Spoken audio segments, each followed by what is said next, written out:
buenas a todos. Hoy tengo algo especial en la mesa del laboratorio. Una General Electric 260 del año 46. Es una radio portátil que funciona a baterías o a la red.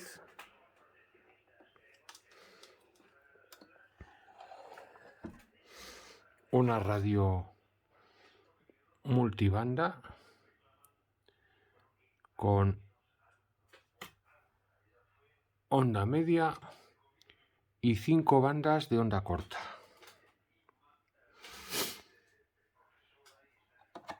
Vamos a ver entre sus peculiaridades cómo va por dentro. Funciona con una sola batería de 2 voltios de plomo ácido, lo que tiene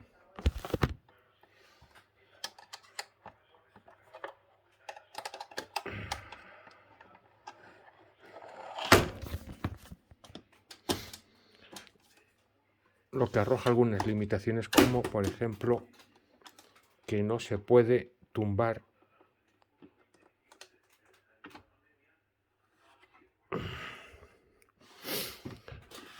está preparada para abrirla en vertical para que no se salga el ácido de la batería. Si la abrimos,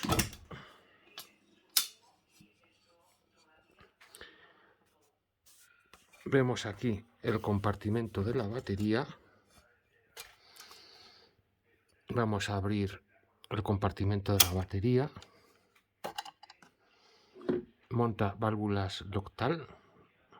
Es la primera vez que las veo en persona. Y aquí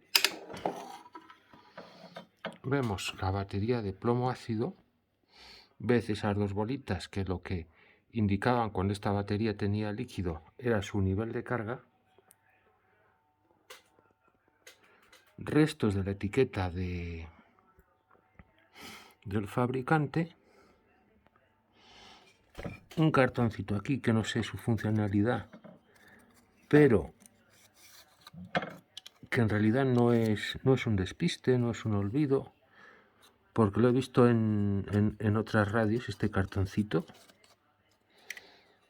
No sé para qué es, pero el cartoncito es original, os lo aseguro.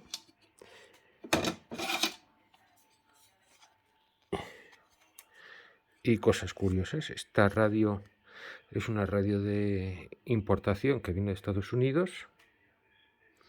Se observa todavía aquí el sello de aduanas del aeropuerto de Barajas. Un timbre de los impuestos.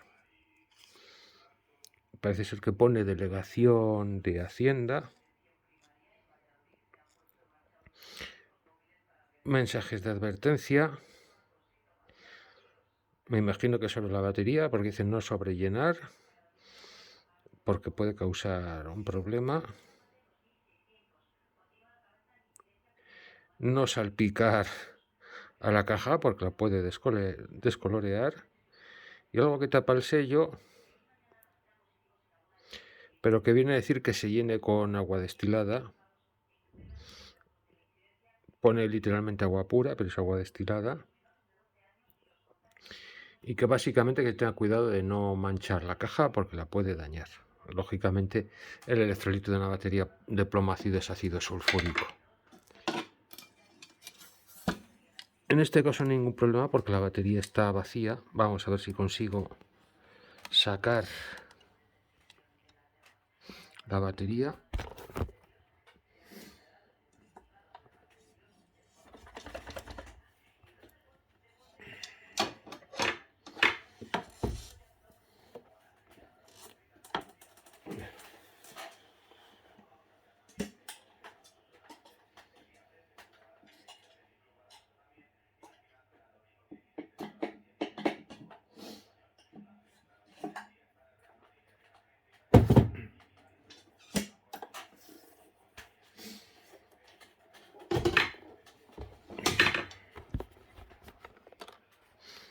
Aquí está la batería ya fuera de su sitio.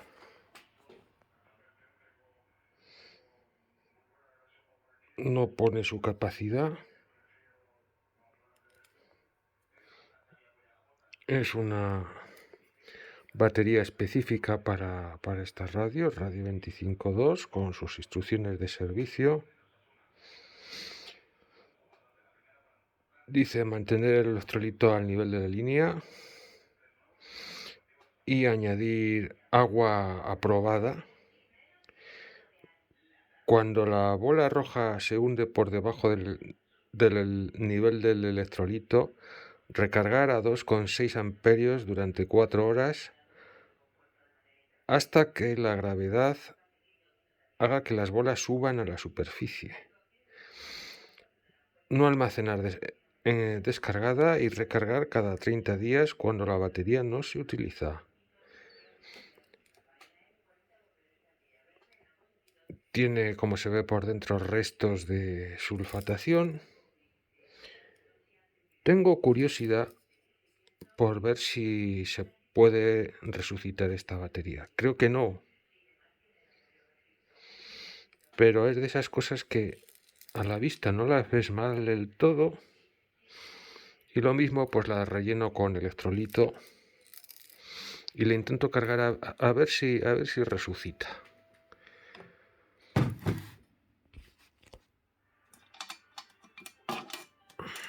Así que vamos a empezar a desmontar y ver qué encontramos dentro.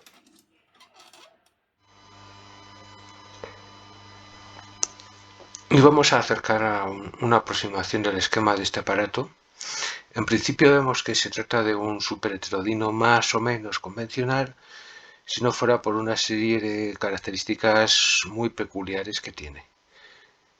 En primer lugar, observamos que utiliza válvulas de caldeo directo. En estas válvulas el cátodo es el propio filamento, no hay un cátodo separado, lo que implica meter ciertas restricciones a la hora de utilizarlo. Hay que alimentarlo con corriente continua.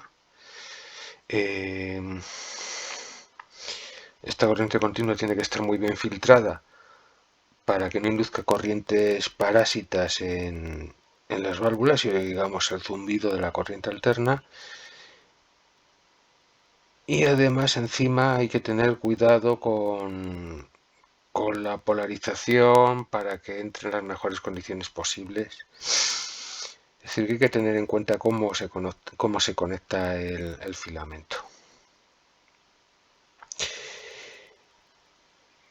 Más cosas que vemos, pues vemos que este aparato tiene un tándem de 3 cuerpos. Esto es debido a que este aparato incluye una etapa preamplificadora de radiofrecuencia. La primera etapa es también un circuito sintonizado, como podría ser la segunda, pero que la peculiaridad que tiene es que la bobina del circuito sintonizado es la propia antena de cuadro. Aquí vemos 3 antenas de cuadro. La antena de cuadro de onda media, que es fija, que va sujeta a la tapa, y una que es extraíble, que tendremos que reconstruir porque faltaba en este aparato, es la antena de cuadro para onda corta. Se compone, en realidad son 3 antenas, aunque sea un solo bucle, porque según la banda que sintonicemos utiliza una parte del bucle, la otra parte del bucle o ambas a la vez, formando tres circuitos distintos. Según la banda que sintonicemos, pues tienes 3 antenas diferentes. Una vez que es amplificada la señal en el paso previo, pues es llevado a la etapa conversora, de la que hemos visto ya en muchos aparatos superheterodinos, con su correspondiente circuito sintonizado según la banda en la que estemos. Y por último, los circuitos sintonizados del oscilador local. En este caso es una válvula heptodo, lo que significa que en otros aparatos donde vemos que la conversora de frecuencia está compuesta por un éxodo y un tríodo, en este caso no, forman un todo. Digamos que el tríodo de alguna manera queda integrado en la parte baja de la válvula, haciendo las funciones de placa del tríodo la segunda rejilla, generalmente conocida como rejilla anódica, que junto con la primera rejilla, el cátodo, y la segunda rejilla, que forma parte del circuito oscilante del oscilador local, constituye lo que se conoce como un cátodo virtual. A partir de este cátodo virtual, el resto de la válvula se ve pues como un pentodo corriente, cuyo cátodo, en vez de entregar una corriente continua de electrones, lo que entrega es una corriente sinusoidal de electrones debido a la oscilación del oscilador local. Donde luego, por una de las rejillas de entrada, se mezcla con la señal procedente del primer paso de radiofrecuencia y se produce el heterodinaje, pasando ya de aquí a la frecuencia intermedia, y se genera aquí la frecuencia intermedia. De las dos bandas laterales de frecuencia intermedia que se forman, se elige la superior, como es costumbre, y es amplificada y llevada a la etapa detectora, a un diodo, donde se generan las tensiones del control automático de ganancia y se hace la detección de la envolvente de la frecuencia intermedia. Se filtran los restos de la portadora de frecuencia intermedia y se tiene ya una corriente de baja frecuencia, y además la tensión de control del control automático de ganancia, que luego es amplificada y llevada al paso final y al altavoz. Este aparato tiene también algo muy interesante, que es la polarización de rejilla. Se hace con una pila seca, de la que hablaremos posteriormente porque es francamente curiosa, que es el bias battery, que en vez de recurrir a sistemas de poner una resistencia en el cátodo u otros sistemas para generar una tensión negativa de polarización, pues directamente se pone una pila que no se cambia nunca porque se supone que va a durar toda la vida útil del aparato, y que, como vemos, ignorar este problema puede generar problemas en el funcionamiento de este aparato. Esta pila debe ser sustituida por un equivalente moderno si queremos que el aparato funcione correctamente, porque cuando veamos el tema de la fuente de alimentación, tenemos una fuente de alimentación que es muy limitada, y si no polarizamos correctamente esta rejilla, aparte de la distorsión que pueda obtener el sonido, va a tirar mucho de corriente, va a tirar mucho de más B y nos va a tirar la fuente de alimentación abajo. Por eso en este aparato, el tener controlado el bias de la etapa de salida es fundamental. De ello depende que el aparato suene directamente.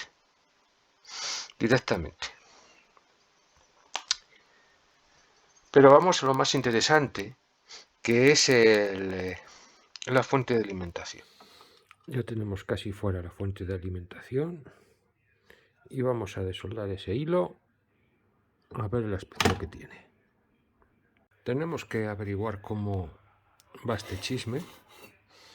Aquí tiene el vibrador, lo que parecen ser unas bobinas de choque, y el transformador asociado al vibrador para generar más B. Solo tiene dos conexiones más la propia masa, un hilo, otro hilo, la masa del chasis, y queremos saber cómo va conectado esto. Es de suponer que por uno le entrarán 2 voltios y por el otro saldrá más B, porque tampoco hay muchas más posibilidades, pero hay que casarlo con el esquema. Esta es la zona del vibrador y a ver qué averiguamos. Si sabemos que le entra corriente continua por la presencia de los diodos estos y la celda de filtraje, que parece que está fuera, porque esta es bobina, esta bobina de aquí, y estos dos condensadores muy bien podrían ser esta bobina y estos dos condensadores, pero en este momento estoy absolutamente descolocada. Vamos a ver cómo salimos de esta. Vamos a intentar ser analíticos. Aquí vemos lo que parecen ser dos bobinas, no una. Hay un detalle interesante, que es que esta bobina es de hilo finito y esta es una bobina de hilo muy grueso. Lo que nos lleva a pensar que por aquí pasa una intensidad pequeña y por aquí una intensidad muy elevada. Asimismo vemos debajo lo que parecen ser dos condensadores de filtro, que en realidad yo creo que son 4 porque tienen 2 tomas por un lado y 2 tomas por el otro. 2 de las tomas son cintas de cobre de un ancho considerable, probablemente pensando en que deben ser atravesadas por una gran intensidad que nos hace pensar que viene de la batería de los 2 voltios. Por esta bobina circularán 2 voltios a gran intensidad y por aquí saldrá más B.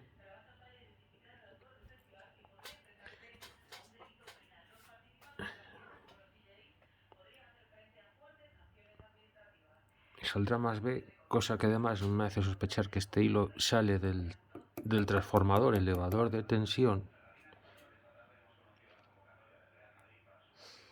Es tremendamente compacto y se correspondería con la entrada de 2 voltios por este hilo y la salida de más B por este otro, todo ello referenciado al chasis metálico de la fuente de alimentación. Y este es el vibrador.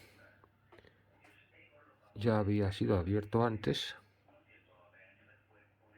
Estaba sujeto con una cinta adhesiva de papel. Se conoce que fue abierto hace muchísimos años. Hay restos aquí de la antigua soldadura y seguimos investigando. Esto es interesante. Estoy probando la fuente de alimentación de la General Electric, la que lleva aquí un vibrador. Fijaros cómo se mueve el vibrador. Le estamos metiendo sus 2 voltios en corriente continua, como requiere el dispositivo, y el aparato intenta de funcionar. Eso se supone que es un más B. Está absolutamente guarro, pero definitivamente es corriente positiva de una tensión elevada. Me está diciendo que alrededor de 270 voltios, 260, pico a pico. Carece absolutamente de filtrado. Probablemente sea que esto de aquí, que podría considerar que son condensadores con 4 patas cada uno, estén mal. Vemos 2 bobinas, una para filtrar más B, del filtro pi, pequeñita en la parte de arriba, y otra de hilo mucho más gordo para filtrar la corriente que viene de los 2 voltios. Estos condensadores de 4 patas probablemente sean condensadores dobles, y lo que tengamos aquí sean los filtros pi, que según el esquema es lo que parece, pero es francamente difícil de identificarlo. Pero por lo menos Me doy por contenta con que he sido capaz de averiguar cómo va conectado este engendro. Ahora me queda limpiarle los contactos, cambiar condensadores y ver si conseguimos que eso sea corriente continua. Veamos cómo funciona este vibrador, que funciona de forma muy similar a un viejo timbre de campana. Hemos eliminado los circuitos de generación de corriente alterna para el convertidor de más B, para simplificar, y hemos dejado solamente lo que es el circuito de excitación del electroimán. Aquí representamos en una posición un tanto exagerada cómo está el electroimán en posición de reposo. Vemos aquí una masa de hierro relativamente pesada, un contacto y, como vemos, la batería de 2 voltios en esta posición circula corriente porque pasa a través del contacto y excita la bobina. Lanza el contrapeso hacia adelante. Aquí ya lo vemos en posición neutral y, por efecto de la inercia de esta masa, llega un momento en que se separa tanto que corta la corriente y la masa retrocede hasta la posición de inicio, continuando este ciclo de forma permanente mientras esté conectada a la batería.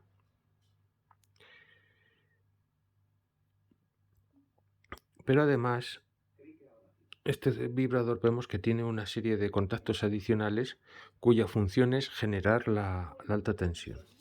Es la fuente de alimentación. Esto ya es más peculiar.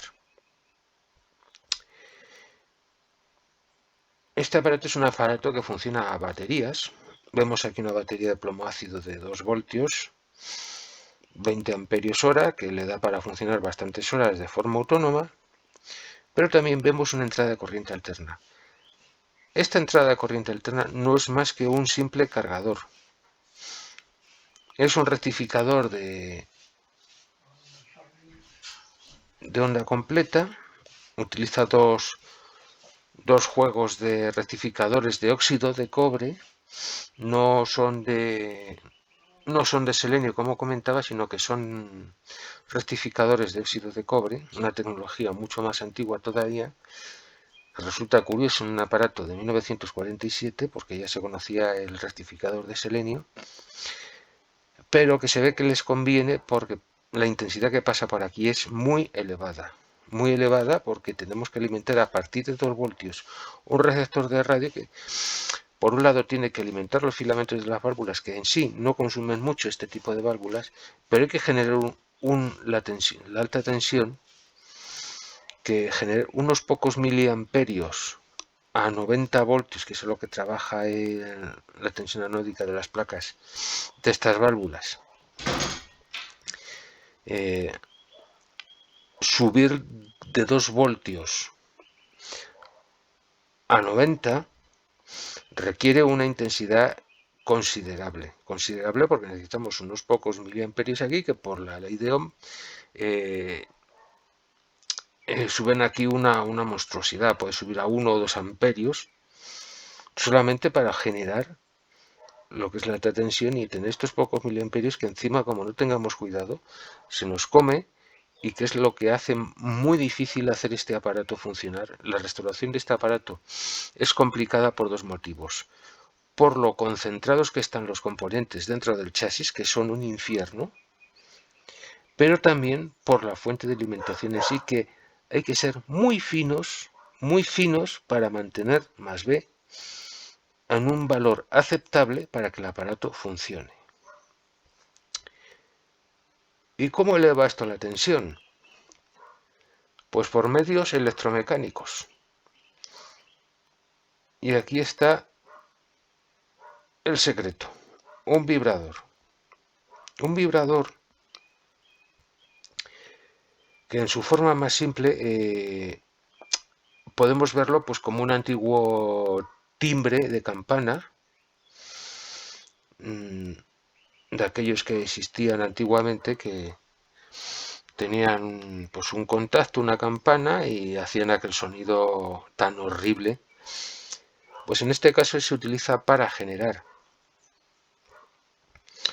un movimiento oscilante de un péndulo que provoca aperturas y cierres de dos circuitos. Por un lado vemos aquí al primario, de donde nos llegan aquí los 2 voltios de la batería o de la fuente de alimentación si está encendida, pero vamos, básicamente van a venir 2 voltios de la batería.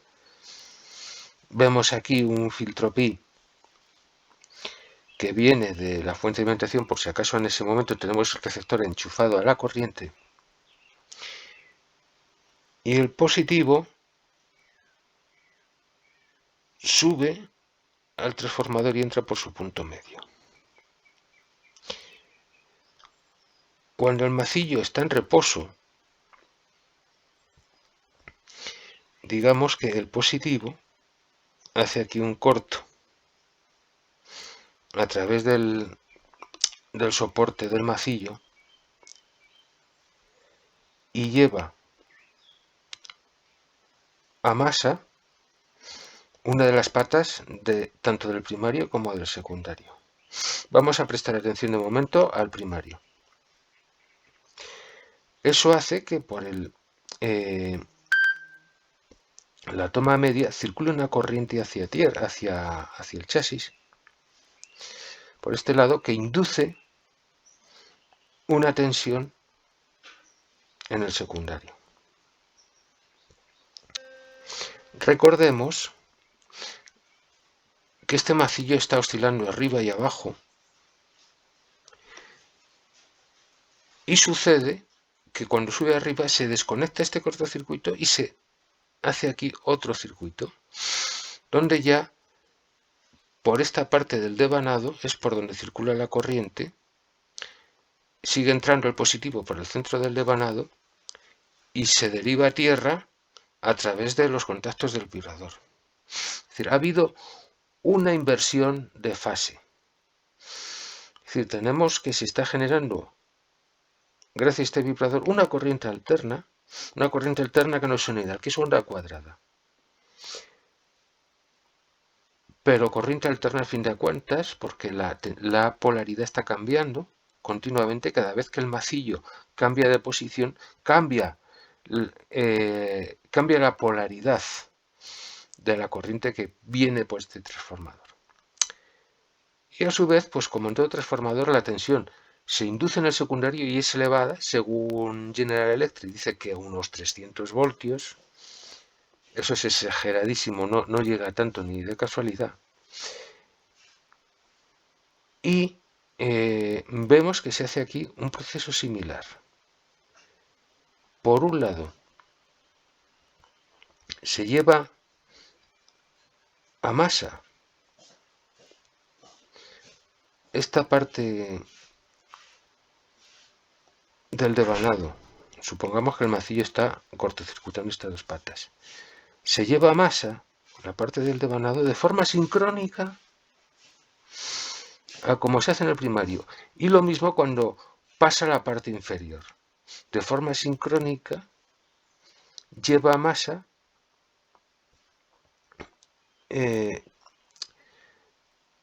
la segunda salida del devanado. ¿Y qué pasa con esto? Pues que tenemos un rectificador mecánico, es decir, no solamente está generando una tensión alterna de forma mecánica, sino que está generando una rectificación mecánica de forma que sincroniza la generación de tensión con la rectificación.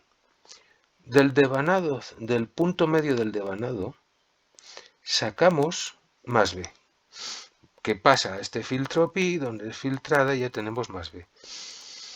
Un más B muy precario, francamente precario, porque este sistema es muy ineficiente, pero suficiente para los fines que pretendía el diseñador con este aparato, que es tener aquí una tensión continua que va a haber que filtrar mucho, porque recordad que aquí lo que tenemos es una señal, no va a ser cuadrada, porque entre el condensador y la autoinducción del secundario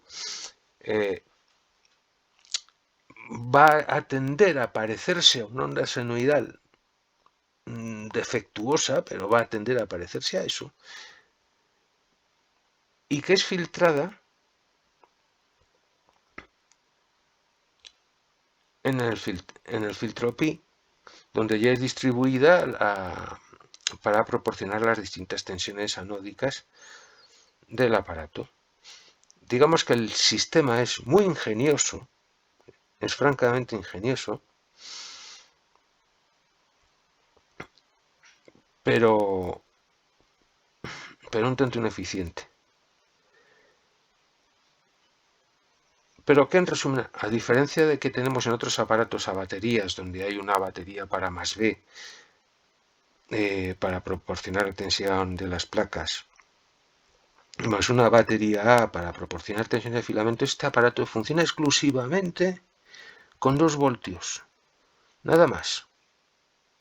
2 voltios, que por un lado son llevados a los filamentos, y estas válvulas trabajan con una tensión máxima de 9,5 voltios, su tensión de trabajo real es de 1 voltio, así que debe ser reducida con una resistencia, pero es que además fijaros la red de filtraje que lleva tan impresionante, condensadores, bobinas, más condensadores, para quitar los ruidos. Y una vez visto cómo funciona el aparato, la verdad es que filtra bastante bien. El zumbador apenas induce ruido.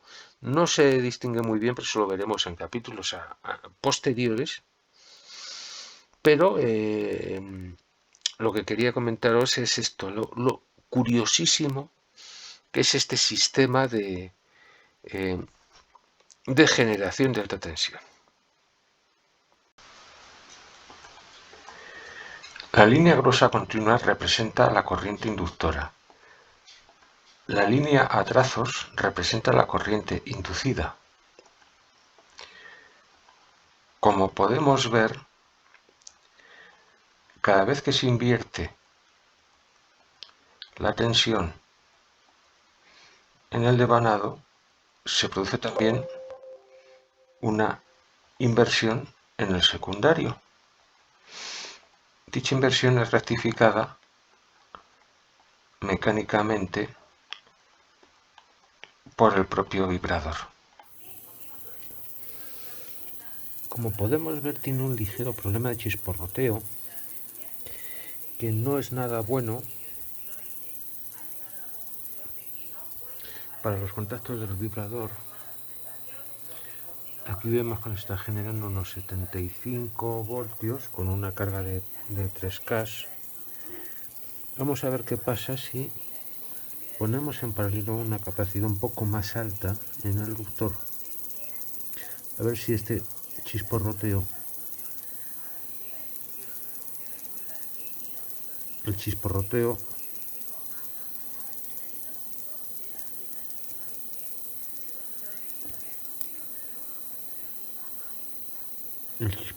cesa,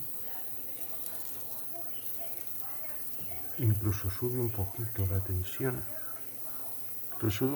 tensión, de salida. El condensador cae un poco. Bueno, pues vamos a dejárselo puesto. Voy a descargarlo, que estos tan pequeñines también cogen carga.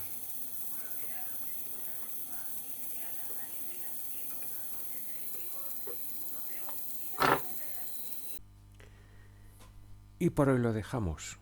En el siguiente episodio veremos la restauración de la etapa de sonido y veremos ese interesante dispositivo que es el Bias Battery que introdujo Mallory en los años 30. Así que hasta la próxima, me despido y chao.